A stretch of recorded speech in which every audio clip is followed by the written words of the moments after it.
সারা বাংলাদেশের জাতীয় পার্টির কোথাও 10,000 ভোটও নাই। ভিপি নূর সহ আজকে আমাদের সার্জিস আলম যারা, হাসনাত আব্দুল্লাহরা হচ্ছে এই সময়ের সিংহ পুরুষ, তারা হচ্ছে জাতির সূর্য সন্তান। তাদের পাশে দাঁড়ানোর জন্য এটা আমাদের নৈতিক দায়িত্ব। আজকে যারা ছাত্রদেরকে যারা হত্যা করেছে, জনতার উপরে যারা গুলি চালিয়েছে, তাদের মায়ের বুক ছাড়া ধাঁধরা করেছে, তারা আজকে কিভাবে সমাবেশ করার ঘোষণা দেয়। এই সমাবেশ যদি করতে পারে, তারা যদি রাজপথে নামতে পারে, এর সমস্ত দায় নিতে হবে স্বরাষ্ট্র উপদেষ্টাকে, এর সমস্ত দায় নিতে হবে ডক্টর মোহাম্মদ ইউনূসকে। তাদের বলতে চাই, এই অপশক্তি যেন কোনোভাবে মাথা উঁচু করে দাঁড়াতে না পারে। আমরা দেখেছি যে জিএম কাদের তিনি সেই তুচ্ছ তাচ্ছিল্য ভরে তিনি বলেছে চামচিকার কথা, তিনি বলেছে পানিতে না নেমে সাঁতার কাটার অভিজ্ঞতার কথা। আপনাদেরকে বলতে চাই, সারা বাংলাদেশে নির্বাচন করেন, আমরা দেখছি না যে আপনাদের জনপ্রিয়তা কত।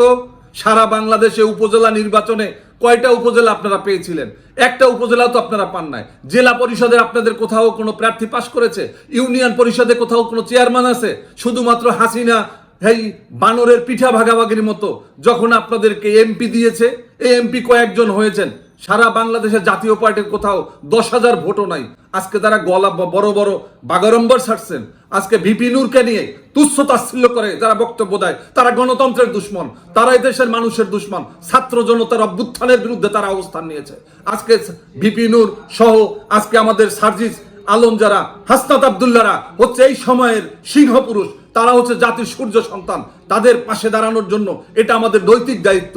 এদেশের মানুষ ভেবেছিল যে শেখ হাসিনার জীবদ্দশায় তাকে হয়তো ক্ষমতা থেকে সরানো সম্ভব হবে না।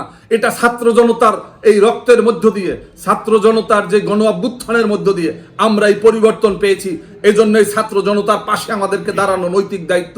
আমি মনে করি যে সমস্ত রাজনৈতিক দলের একটা জায়গাতে ঐক্যবদ্ধ হতে হবে যে বাংলাদেশে আওয়ামী লীগ এবং তাদের দোসরদের রাজনীতি করার কোনো অধিকার নাই। আজকে আমরা দেখেছি বিক্ষুব্ধ জনতা সেই জাতীয় পার্টিকে জাতীয় বেঈমান হিসাবে তারা চিহ্নিত করেছে।